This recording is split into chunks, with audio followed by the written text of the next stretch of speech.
Captain की ability तो पता चले कि ये कैप्टन क्यों बना है, instead of spoon feeding that captain. आपको लगता है आसिम ये एक सही तौर तरीका है कि हाँ जी कैप्टन प्लेइंग 11 बना दे और ये रिवर्स सिनेरियो चल सके और सिलेक्शन कमेटी को बताया जाए कि ये तो this is my definite my first priority 11 और इसके अलावा जो आपने 4 लोग और एडअप करने हैं वो देख लें कि हम उन कॉम्बिनेशंस में खिला सकें। Is this the right way to go? देखिए, डेफिनेटली होता है। पास्ट में भी अगर आप देखें, स्ट्रॉन्ग कप्तान आए हैं जिन्होंने अपने स्ट्रॉन्ग डिसीजन लिए, ब्रेव डिसीजन लिए, जिसकी वजह से पाकिस्तान क्रिकेट जो है कहाँ से कहाँ पहुंची हुई थी और नंबर 1 टीम भी रही। तो अगर आप डमी कप्तान बनाएंगे, हर सीरीज में, हर दूसरी सीरीज में नया कप्तान होगा, तो टीम ने क्या एस्टेब्लिश करना है या उस कप्तान ने क्या करना है? उसको ये पता है कि यार मैं अभी शॉर्ट टर्म के लिए आया हूँ, आगे मैं होऊंगा नहीं होऊंगा, बस कप्तानी का लेवल मुझ पे लग गया। हमारे यहाँ पता है जो स्टैंडर्ड जो सेट हो गए ना, वो ये है कि मैं एक दफा कप्तान बन जाऊं, मैं एक दफा टेस्ट टीम का कप्तान बन जाऊं, या मैं बस रैंकिंग में एक दफा आके ऊपर आ जाऊंगा, सारी जिंदगी मुझे कोई बाहर नहीं करता। तो इस फ्रेम ऑफ माइंड से निकलना पड़ेगा। जब आप पाकिस्तान को के लिए सर्विसेज दे रहे हो, पाकिस्तान प्राइड है, ठीक है ना, आप पाकिस्तान से हो, पाकिस्तान आपसे नहीं है, ठीक है ना। तो ये सारी चीज़ों को बहुत सेंसिबली और बहुत ही अच्छे तरीके से टैकल करना पड़ेगा कि आप अपना फ्रेम ऑफ माइंड जो है वो अच्छा सेट करो और एक स्ट्रॉन्ग डिसीजन लो। रिजवान, मैं खुल के बात इसलिए भी करना भी चाह रहा हूँ, नहीं भी कर सकता, कि ये कि अब रिजवान को हटाने की क्या वजूहत हैं। हाँ। हाफिज साहब भी बहुत अच्छी तरह जानते हैं, आप भी जानती हैं। नहीं, क्या वजूहत है आसिफ साहब, खुल के बात करें, मैं बिल्कुल हम सुनना चाहते हैं। मैं आपको सही बताऊं, देखें बहुत सारी चीजें होती हैं जो चलो मेजर इशू हैं वो तो हैं, लेकिन जो क्रिकेटिंग इश्यूज हैं उस पर अगर मैं बात करूंगा तो वो मेरे लिए ज्यादा बेहतर है कि रिजवान, क्योंकि टोटली टीम जिस तरह से वो चाह रहे थे उनको टीम वो नहीं दी जा रही थी, जिसकी वजह से वो जो है उनको जो है वो स्टेप डाउन करना पड़ा। परफॉर्मेंसेस सही थी आसिफ साहब, जस्टिफाइड परफॉर्मेंसेस थी रिजवान की एज कैप्टन, एज इंडिविजुअल तो ठीक है, बट एज कैप्टन क्या उनकी जस्टिफाइड थी परफॉर्मेंसेस? मेरे हिसाब से जो इस वक्त जो क्रिकेट चल रही है उस हिसाब से रिजवान से बेहतर चॉइस कोई भी नहीं है ओडीआईज में, और वनडे में से भी जैसे वो हुआ। लेकिन आप किसी को एक सिक्योर तो करो। रिजवान ने क्या टूर्नामेंट नहीं जिताए आपको अपनी कैप्टनसी में? बड़े बड़े इवेंट में आप फाइनल में भी पहुंचे हो, टूर्नामेंट भी जीते हो, लेकिन कम से कम आप सिक्योरिटी तो दो। इनसिक्योर रहेंगे तो प्लेयर ने क्या करना है? वो कहेगा सिर्फ मैं यार अपनी परफॉर्मेंस करूं, टीम जाए, जो भी होता हार जीत तो कोई मसला नहीं, मेरे अपने रन हो गए तो मैं तो खेलता रहूंगा। तो इस फ्रेम ऑफ माइंड से निकलना पड़ेगा। आप पाकिस्तान के लिए सोचो। बड़े बड़े हमारे जितने भी थिंक टैंक हैं उनको ये फैसले करने पड़ेंगे कि अब आप देखें इंडिया की वुमेन्स टीम जो है वो वर्ल्ड कप जीत गई। किस तरीके से जीती, किस बिहाफ पे जीती? कि उन्होंने एक अपना होमवर्क एक तो अच्छा किया और एक स्टैंडर्ड मेंटेन किया, सिलेक्शन मेरिट पे की। तो वो आप देख लें, उनका तो फाइनली वो सेमीफाइनल था जो ऑस्ट्रेलिया को हरा के वो आए, तो वहीं पे वर्ल्ड कप जीत गए थे। तो कहने की बात ये है कि पाकिस्तान में ये नहीं है कि चीजें नहीं है, सिस्टम नहीं है, सिस्टम है, लेकिन इम्प्लीमेंटेशन की कमी है। इम्प्लीमेंटेशन कौन करेगा, किस वक्त करेगा? जिस वक्त पॉलिटिकल जो आपकी जो चीजें हैं ना वो इससे दूर हो जाएंगी क्रिकेट से, और क्रिकेटिंग मैटर्स को डिस्कस किया जाएगा। आसिफ साहब, आपने शुरू में बात की थी कि प्लेयर जो है वो 11 में भी इसलिए आता है कि सेटल करना पड़ता है, किसी का प्लेयर रखना पड़ता है, किसी का पॉलिटिकल इन्फ्लुएंस की आपने बात की थी। फिर मैं कभी कभार सोचती हूँ, हम तो कहते हैं कि बहुत सारी सिमिलैरिटीज हैं हमारी सोसाइटी में, इंडियन सोसाइटी में, क्या वहां उस तरह के प्रेशर्स और पॉलिटिकल इन्फ्लुएंसेस नहीं होते होंगे? प्रेशर्स बिल्कुल होते हैं, सब कुछ होता है, लेकिन उसको जस्टिफाई कौन करता है? मैनेजमेंट करती है, सिलेक्शन कमेटी करती है। जब रिजल्ट आते हैं तो सब चीज़ें माइनस हो जाती हैं, फिर किसी कोई बोलने का रवादार रहता नहीं है।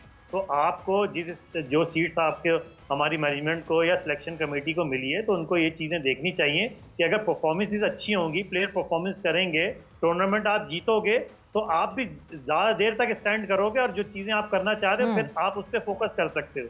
जब आप इस तरह रहोगे तो फिर आप सिर्फ 1-2 सीरीज के लिए आओगे, बिल्कुल, वो सिलेक्शन कमेटी हो या कैप्टनसी हो या मैनेजमेंट हो। बिल्कुल। अच्छा आसिम साहब, जाते जाते what is a good total for Pakistan to restrict South Africa and हमारे जो बैटर्स हैं वो इसको अचीव कर पाए? मुश्किल काम है, हमारे बैटर्स टिकते नहीं है ज्यादा देर।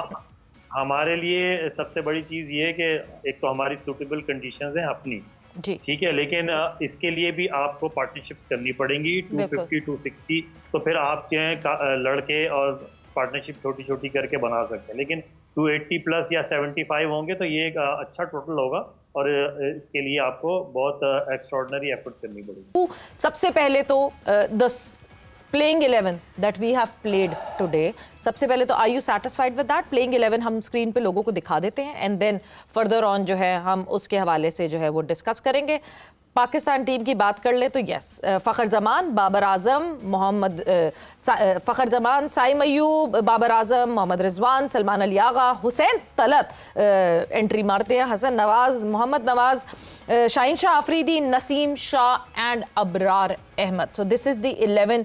हाफिज साहब, सेटिस्फाइड विद इट? देखिए, एक प्लेयर ऑफ द सीरीज़ हुए हैं चंद दिन पहले फ़हीम अशरफ, और वो वनडे स्क्वाड का भी हिस्सा हैं। बिल्कुल। तो अगर एक खिलाड़ी इतनी अच्छी कारकर्दगी का मुजाहरा कर रहा है और वो वाइट बॉल में आपके एक ऑलराउंडर की हैसियत से खेलता है, तो क्यों नहीं उसको उसके बाद अगला मैच मिलता? जब वो आज वनडे टीम पाकिस्तान की मैदान में उतरी है, तो किस बुनियाद पर आ गए हैं हुसैन तलत? ख़राब कारकर्दगी की बुनियाद पर उनको आपने एशिया कप में जिस खेल का उन्होंने मुजाहरा किया, T20 स्क्वाड से ड्रॉप किया और उनको शामिल किया वनडे स्क्वाड में जी। और आज जब वो मैदान में उतरी है पाकिस्तान की टीम, तो एक ऐसा खिलाड़ी जो नाकाम रहा T20 फॉर्मेट में UAE में, पाकिस्तान में जब क्रिकेट होती है तो एक ऐसा खिलाड़ी जो बहुत कामयाब रहा पाकिस्तान में 3 T20 मैचेस में, और वो स्क्वाड का भी हिस्सा है और उसका भी किरदार वही माना जाता है जो कि हुसैन तलत का है। तो उस कामयाब खिलाड़ी को अच्छी कारकर्दगी का, जिनका नाम फ़हीम अशरफ है, पाकिस्तान क्रिकेट टीम मैनेजमेंट ने आज ये एजाज़ के तौर पर बाहर बिठाया कि आप चूँकि इतना अच्छा खेलते हुए आए हैं, आप थोड़ा आज एजाज़ के तौर पर बाहर बैठकर मैच देखें। कि आप चीफ गेस्ट बुलाते हैं ना किसी को, किसी भी जगह पर 17 साल के बाद क्रिकेट हो रही है, तो फ़हीम अशरफ को आज एक तरीके से चीफ गेस्ट के तौर पर उन्होंने ड्रेसिंग रूम में बिठाया कि आप वहाँ से बैठकर मैच देखें। बट हाफिज साहब, फिर मैं ये सोचती हूँ कि हम ही तो कहते हैं कि क्यों आप मिक्सअप करते हैं फॉर्मेट्स को। एक फॉर्मेट की परफॉर्मेंस पे दूसरे फॉर्मेट में ना किसी को लाना चाहिए, ना एक फॉर्मेट की बुरी परफॉर्मेंस पे दूसरे फॉर्मेट से किसी को निकालना चाहिए। तो फिर ये तो हमारी बात में तजाद नहीं हो जाता? हाँ बिल्कुल, आपने दुरुस्त फरमाया। लेकिन पाकिस्तान क्रिकेट टीम की सिलेक्शन किस बुनियाद पर हुई है? एक खिलाड़ी T20 फॉर्मेट में ख़राब कारकर्दगी का मुजाहरा करता है और उसको ड्रॉप करके वनडे में डाल दिया जाता है। ये आकिब जावेद साहब ने और उनके दोस्तों ने डाला है ना हुसैन तलत को। एक खिलाड़ी आपके सामने अच्छा खेलता हुआ आ रहा है, ठीक है, और उसने लाहौर से फैसलाबाद जाते हुए थक जाना है कि वो प्लेयर ऑफ द सीरीज़ हुआ है, विकेटें ले रहा है, ठीक है, क्या वो 4 ओवर या 10 ओवर ज़्यादा बेहतर कर सकता है या हुसैन तलत उससे ज़्यादा मौसर गेंदबाजी कर सकते हैं?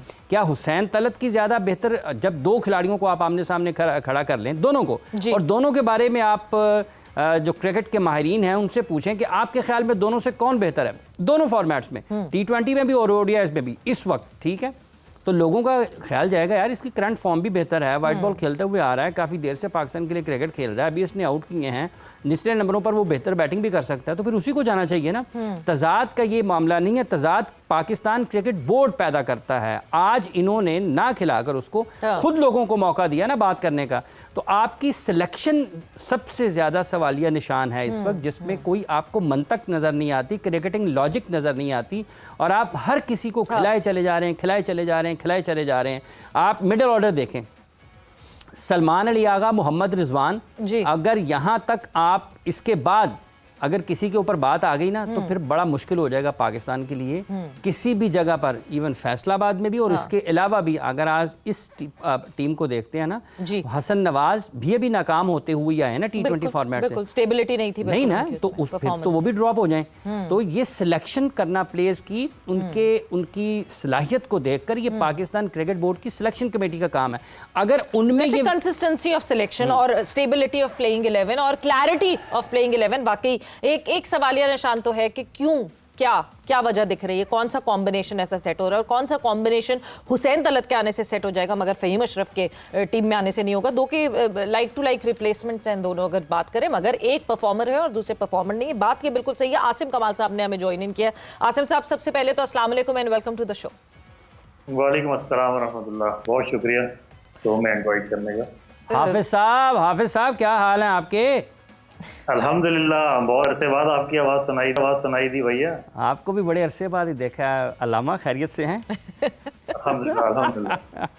सो आसिम साहब, डिस्कशन हमारी प्लेइंग 11 से शुरू हुई कि हम ऑन पर्पस पुश करके चेंजेस क्यों करते हैं जब हमें कहीं ना कहीं एक स्टेबिलिटी दिखती है और हमें ये दिखता है कि हाँ जी एक प्लेयर जो कि अच्छी प्लेइंग फॉर्म में है उसको बेंच पे बिठा के उसकी वो प्लेइंग फॉर्म का हम फायदा नहीं उठाते और हम अलग से किसी और को फिर लाके जो है वो शामिल कर लेते हैं 11 में। सबसे पहले तो प्लेइंग 11 के हवाले से आपका क्या ख्याल है एंड देन हम इस मैच पे फर्दर ऑन बात करेंगे जो इस वक्त जारी है।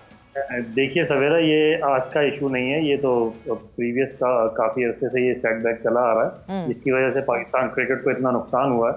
क्योंकि इनको खुद क्योंकि जब एक पॉलिटिकल उस चीज पे जो है जो अपनी वो करेंगे ना सिलेक्शन, तो ये इश्यूज आते हैं। एक प्रेशर आता है, एक प्लेयर रन्स कर रहा है या परफॉर्म कर रहा है तो दूसरे वाला जो बेंच पे बैठा हुआ है उसको अपनी सीट का इशू बन जाता है कि यार अगर इसने परफॉर्म कर दिया तो मैं बाहर हो जाऊंगा। इसकी जिंदा मिसाल मैं आपको देता हूँ, जो अभी लास्ट मैच में T20 में लेफ्ट आर्म सलमान मिर्जा को खिलाया जी, तो शाहीन अफरीदी बेंच पे थे। इनको भी कहीं ना कहीं कुछ ना कुछ जो है अपने दिल में ये चीज आई होगी कि यार ये परफॉर्म करेगा तो मेरी कहीं जगह ना खाली हो जाए। तो ये सारी चीजें होती हैं जिसकी वजह से ये स्टेबिलिटी का जो है इश्यूज जो आते हैं कि ये प्रॉपर पाकिस्तान टीम में आज से नहीं है, काफी अरसे से चले आ रहे हैं। तो आपको देखें, जब इस तरह की सीरीज होती है, जब आप होम सीरीज खेलते हैं तो आप ठीक है नए लड़के जरूर ट्राई करते हैं, लेकिन आप अपनी बेंच स्ट्रेंथ को मजबूत करते हैं। कल को जब आप अपने वेन्यूज से आप आगे जाएंगे और मजीद साउथ अफ्रीका, ऑस्ट्रेलिया, न्यूजीलैंड के यहाँ खेलते हैं तो आपकी कम से कम बेंच स्ट्रेंथ तो ऐसी होनी चाहिए कि जो इतनी कैपेबल हो कि अगर कोई आपका मेजर स्टार कोई अनफिट होता है या परफॉर्मेंस उसकी नहीं होती तो आप उसको रिप्लेसमेंट के तौर पे तो आप उसको ज्वाइन कर सकते हैं। यहाँ पे ये बेंच स्ट्रेंथ को बनने ही नहीं दिया जाता क्योंकि हमारे स्टार्स को सबसे ज्यादा इश्यूज जो है ना पैदा हो जाते हैं कि यार अगर ये खड़ा हो गया तो मेरा क्या बनेगा। तो ये इश्यूज आज के नहीं, ये बहुत पुराने हैं। हाफिज साहब भी आपको सारी डिटेल बताएंगे। मैं प्लेयर्स को ब्लेम नहीं करूंगी इस बात पे, इसलिए क्योंकि ये इनसिक्योरिटी गलत है क्या। हमारे यहाँ तो रोटेशन के नाम पे जिस तरह एक प्लेयर इंजर्ड होके भी बाहर जाता है और उसकी जगह कोई और प्लेयर आके अगर परफॉर्म कर देता है तो वो जो बेचारा इंजर्ड होता है उसको भूल जाते हैं सब।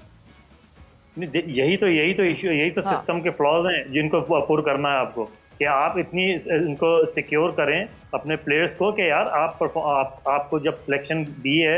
और सबसे मजे की बात मैं आपको बताऊं, जो सेंट्रल कॉन्ट्रैक्ट में होते हैं वो टीम में नहीं होते।